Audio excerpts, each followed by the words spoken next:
Franck Ferrand raconte sur Radio Classique.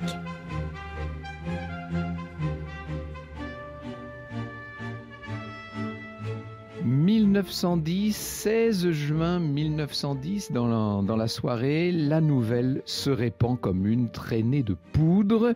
On est à 10 jours de l'élection présidentielle de 1910 au Mexique et le très populaire Francisco Madero, qui est le principal opposant au président Porfirio Díaz, va être arrêté à Monterrey, dans le nord-est du Mexique, et incarcéré sous les chefs d'inculpation de rébellion et outrage aux autorités. Vous voyez qui est l'indéboulonnable Madero, l'indéboulonnable Porfirio Díaz, je veux dire. C'est un homme qui est depuis bien longtemps au pouvoir au Mexique, depuis 34 ans. Et Madero est son challenger, si je puis dire. Il est issu, lui, d'une des familles les plus riches du Mexique, qui d'ailleurs, il a fait ses études en France. Il a bien l'intention de faire tomber Díaz. Ça fait donc 34 ans que Porfirio Díaz gère le Mexique, le tient d'une main de fer. Il est candidat à un 8e mandat et c'est pour ça qu'en face, le parti qui est contre Porfirio Díaz s'appelle le Parti national anti-réélectionniste. Vous comprenez pourquoi ? Le réformateur Madero peut compter à la fois sur le soutien de la bourgeoisie intellectuelle et aisée, mais aussi sur celui des paysans pauvres. Il va rester pendant 45 jours en détention, juste le temps pour Porfirio Díaz de se faire réélire, avec 97% des voix, ça ne s'invente pas. Et puis, on libère Madero sous caution, on l'assigne à résidence, sauf que dans la nuit du 5 au 6 octobre 1910, il s'enfuit aux États-Unis. Et depuis le Texas, Madero va diffuser à un certain nombre de ses soutiens présents au Mexique un texte qui s'appelle le plan de San Luis Potosí, c'était le nom de la prison où il était incarcéré. Et dans ce texte, Madero fixe une date d'insurrection pour destituer l'indéboulonnable Porfirio Díaz. Ce sera le 20 novembre. Depuis la fin de la guerre d'indépendance, donc en 1821, il y avait eu là une guerre terrible contre l'Espagne. Ça avait duré 11 ans, la lutte contre l'Espagne. Donc depuis 1821, le Mexique a connu pas mal de troubles. Il y a eu notamment cette guerre contre les États-Unis. Ensuite, il y a eu l'intervention française, vous savez, de 1861 à 1867, avec cette parenthèse de l'archiduc autrichien Maximilien, qui était devenu empereur du Mexique. Et puis donc, à partir de 1876, une stabilité politique sous l'égide de Porfirio Díaz. Le Mexique connaît à ce moment-là un développement économique important. On modernise toutes les infrastructures, ce qui n'empêche quand même les critiques, parce que ce sont les puissances étrangères qui gèrent toutes les finances du Mexique. Il n'y a pas d'opposition, bien entendu. Les inégalités sont extrêmement profondes, puisque vous avez tous ces paysans qui représentent plus des 3/4 de la population, qui sont complètement spoliés et opprimés par une poignée de riches propriétaires. Et bien justement, ces petits paysans et les ouvriers agricoles vont décider de suivre l'appel à l'insurrection lancé par ce candidat bourgeois, mais nouveau, si je puis dire, qui s'appelle donc Madero, et qui lui promet une meilleure répartition des terres, qui promet de rendre les terres qui ont été volées. Tous ces rebelles, notamment, sont très actifs dans le nord du Mexique, dans l'état de Chihuahua. Les deux chefs révolutionnaires là-bas sont en concurrence. Vous avez Orozco d'un côté qui a soulevé une armée de mineurs, et puis un grand métis impulsif de 33 ans qui a toujours l'air plus ou moins négligé. Son vrai nom c'est Doroteo Arango, mais en fait il se fait appeler, du nom d'un bandit mexicain du 19e siècle, il se fait appeler Pancho Villa. C'est le fils de paysans vraiment très pauvres qui travaillaient pour un riche propriétaire espagnol, ce Pancho Villa. À l'âge de 19 ans, il a rejoint une bande de hors-la-loi et il en est devenu le chef. Seulement, les premières tentatives d'insurrection sont des échecs. Les groupes rebelles ont du mal à s'entendre entre eux. Chacun mène ses propres actions. C'est une véritable guérilla, avec des embuscades, des attaques de trains, etc. Madero va réussir à fédérer les factions armées de Pancho Villa et d'Orozco en mai 1911, et après 3 jours de combat, les révolutionnaires vont s'emparer à la frontière des États-Unis de Juárez, donc ça c'est un premier succès si vous voulez. Porfirio Díaz craint une intervention des États-Unis parce qu'il faut vous dire que les États-Unis soutiennent Francisco Madero. Il y a des manifestations qui éclatent un peu partout dans le pays pour réclamer la destitution de Porfirio Díaz. La situation tourne à la guerre civile et le 25 mai, finalement, Díaz démissionne. Il va fuir le Mexique et entre nous, il va venir se réfugier en France. Il mourra en France en 1915. Le 6 novembre 1911, c'est donc Madero qui est élu. Enfin, si je puis dire, ça ne s'est pas fait facilement, cette élection de Madero à la présidence mexicaine. Il est élu avec 90% des voix, mais très vite, tous les espoirs qu'on avait placés en lui vont être déçus. Parce que ce nouveau président mexicain renvoie les soutiens qui lui avaient permis d'accéder au pouvoir. Il va licencier les troupes révolutionnaires, entre parenthèses sans indemnité. Il ne rend pas aux paysans les terres dont ils avaient été expropriés, ou en tout cas, il tarde à le faire et bientôt un mouvement de révolte éclate dans le nord du Mexique. Il y en a un autre qui va s'amplifier vers le centre du pays, dans l'état de Morelos, petit état vers le centre un peu au sud du Mexique. Et alors ce nouveau mouvement, lui, il est dirigé par un meneur d'hommes extraordinaire qui s'appelle Emiliano Zapata. Lui n'a jamais vraiment cru à Madero, donc il est d'autant plus crédible pour lutter contre cette nouvelle présidence qui ne tient pas ses promesses. En dépit d'une certaine ressemblance physique avec Pancho Villa, le port du sombrero, la grosse moustache, enfin je vous passe les caricatures, Zapata est un peu l'opposé de Pancho Villa. Lui vient d'un milieu aisé, il est d'ailleurs propriétaire terrien, il est toujours assez impeccable. Et c'est un chef, si je puis dire, un chef révolutionnaire assez différent, beaucoup plus efficace aussi que Pancho Villa. Mais il a un peu le même genre d'objectif, bien entendu. Comme Villa, Zapata est un chef puissant, à la tête de milliers de paysans, et qui a acquis chez ses ennemis le surnom d'Attila du Sud. Les combats entre les hommes de Zapata et les troupes de Madero vont durer plusieurs mois. La situation finit par s'apaiser, mais la rupture n'en est pas moins consommée puisque Zapata accuse Madero d'être un traître. Il promet de le pendre. La menace la plus grande pour le président mexicain, pour tout vous dire, elle ne vient pas de Zapata, elle vient des anciens partisans de Porfirio Díaz, que Madero a cru bon de garder un certain nombre de postes clés et qui maintenant sont en train de fomenter des complots dans son dos. Et le 9 février 1913, dès l'aube, un coup d'État est déclenché à Mexico par un groupe de militaires avec à la manœuvre un traître, si je puis dire, qui s'appelle Huerta, qui est un ancien proche de Porfirio Díaz, qui pourtant a prêté allégeance à Madero, qui a combattu contre Zapata et contre les rebelles du Nord, peu importe. Il est maintenant main dans la main avec l'ambassadeur des États-Unis. Il s'entend très bien aussi avec le neveu de Porfirio Díaz. Et après 10 jours de combat, eh bien, le 18 février, le président Madero est arrêté. Il est arrêté dans le palais présidentiel. On va le détenir comme ça pendant 4 jours et puis on l'assassine et c'est Huerta qui prend le pouvoir. Les partisans de l'ancien président Porfirio Díaz reviennent donc aux affaires, sauf qu'il y a toujours les rebelles. Villa d'un côté, Zapata de l'autre, qui décident de reprendre les armes. Quelques jours après le coup d'État de Huerta, Pancho Villa entre au nord du Mexique et dans l'État de Chihuahua, là où tout avait commencé, 3 ans plus tôt. Il va reconstituer en quelques semaines une armée composée de guerrilleros, de bandits de grand chemin, mais aussi de militaires expérimentés. Cette armée est prête à agir, tout lui paraît possible. Vous écoutez Radio Classique.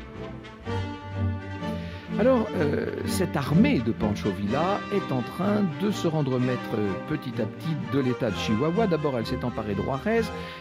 Pancho Villa a été désigné gouverneur du Chihuahua. Et au printemps 1914, le voilà qui attaque les troupes de Huerta lors d'une bataille qui va quand même tuer 7000 hommes en juin. Et puis, petit à petit, il s'empare de villes, de places sur la route de Mexico. Le pouvoir lui tend les bras, si je puis dire. Et dans le même temps, au centre et au sud du Mexique, donc de l'autre côté, ça fait comme une tenaille, si vous voulez, vous avez Zapata et ses hommes qui, eux, progressent également et qui infligent de lourdes défaites à Huerta, qui va se retrouver complètement cerné, d'autant que les États-Unis lui ont retiré leur soutien. À la suite de l'arrestation en avril 1914 des marins d'un navire de guerre américain dans le port de Tampico par des soldats mexicains, les États-Unis ont décidé de changer d'allié. Ils envoient une flotte d'une quarantaine de navires pour aller occuper le port de Veracruz. Et le 15 juillet 1914, c'est-à-dire un petit peu plus de 16 mois après son coup d'État, eh bien, Huerta est contraint à son tour à la démission. Vous voyez que pendant ce temps-là, le monde, lui, est en train de se diriger vers la Première Guerre mondiale. Mais au Mexique, on a d'autres préoccupations. Les factions révolutionnaires continuent à agir chacune de son côté. On ne s'entend pas du tout. Le général Carranza, qui a été le ministre de la Guerre et de la Marine du temps du président Madero, se proclame chef de la Révolution. Villa, à ce moment-là, n'est considéré que comme le commandant de la division du Nord.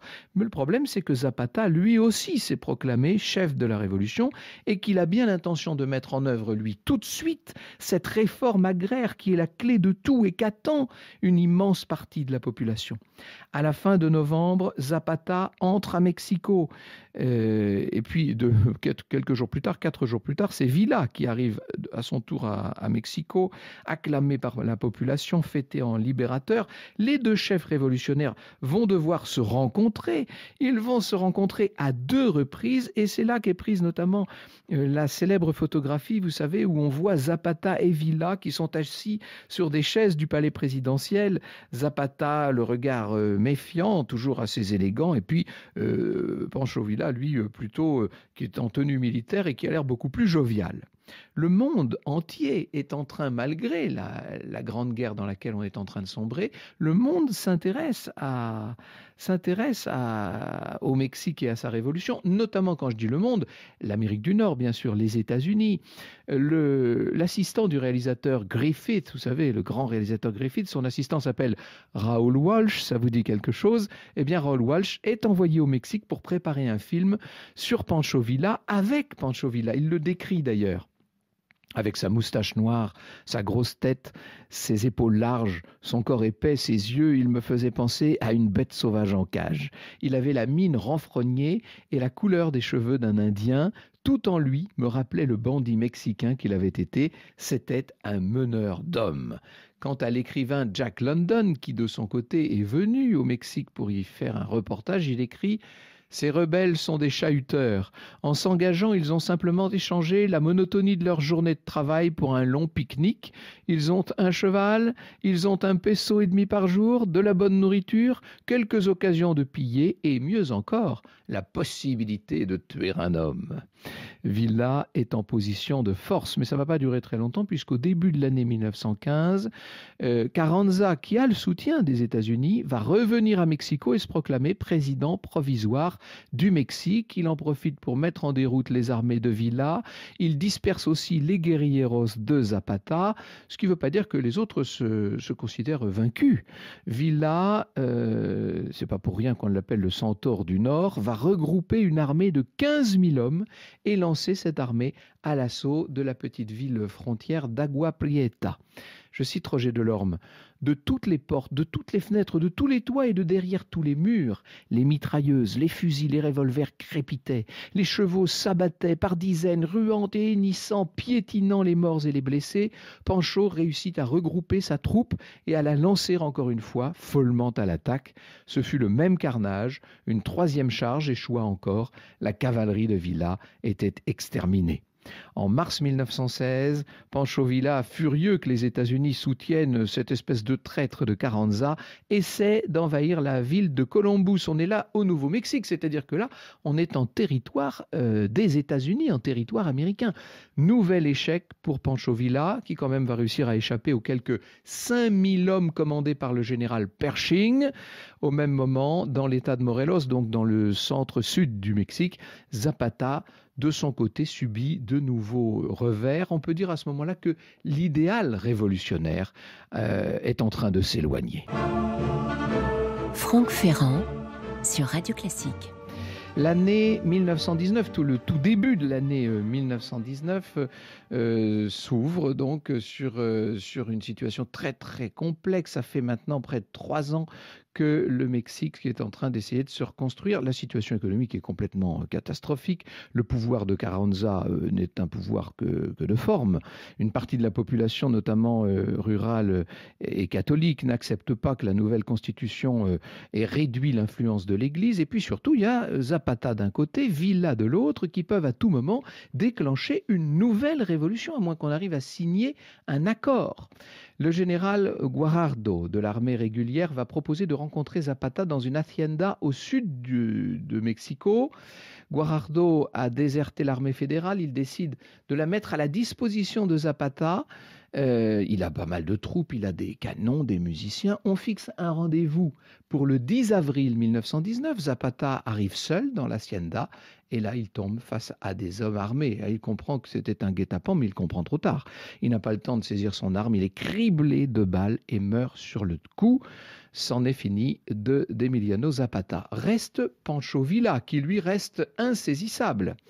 À la tête d'une armée de 5000 hommes, Pancho Villa va reprendre possession du Chihuahua, puis de Juarez en juin 1919, avant d'être de nouveau battu, de devoir se terrer dans ces montagnes. Celui qui, à la place de Carranza, a pris le pouvoir à Mexico s'appelle Obregón. Eh bien, il envoie cet Obregón, un négociateur à Pancho Villa, c'est l'écrivain Elias Torres, qui propose à Pancho Villa une amnistie, une immense ferme d'élevage de plus de 10 000 hectares et une retraite avec une solde très conséquente. Et figurez-vous que Pancho Villa va accepter. Dans la grande propriété qu'il occupe au nord du Mexique, il installe son épouse, ses enfants, y compris ceux qu'il a eus avec d'autres femmes. Il achète 2 belles voitures, dont une Cadillac. Et le vendredi 20 juillet 1923, c'est à bord de cette Cadillac qu'il prend place avec 4 gardes du corps armés de fusils pour se rendre à Parral, retirer de l'argent dans une banque pour payer ses ouvriers. Ensuite, il se rend dans une auberge, il paie 2 tournées générales. Dans la soirée, il remonte dans la voiture et presque à la sortie de Parral, croise un vieillard accroupi au bord de la route. Lorsqu'il arrive à sa hauteur, le vieil homme sort un foulard rouge et l'agite en criant « Villa, Villa !» Pancho Villa le remercie d'un signe de la main et à ce moment-là, une demi-douzaine de fusils surgissent des fenêtres sans carreaux ni volets d'une vieille cabane qui était là, à demi effondrée. Ils étaient braqués sur la voiture, les fusils qui font feu. Plusieurs secondes d'affilée, un bruit assourdissant. Pancho Villa est touché, il s'effondre. Les gardes du corps n'ont pas eu le temps de réagir. Ils vont bien sûr eux aussi être tués. La voiture s'écrase contre un arbre et Pancho Villa aura reçu 25 balles dans le corps. Les assassins ne seront jamais retrouvés.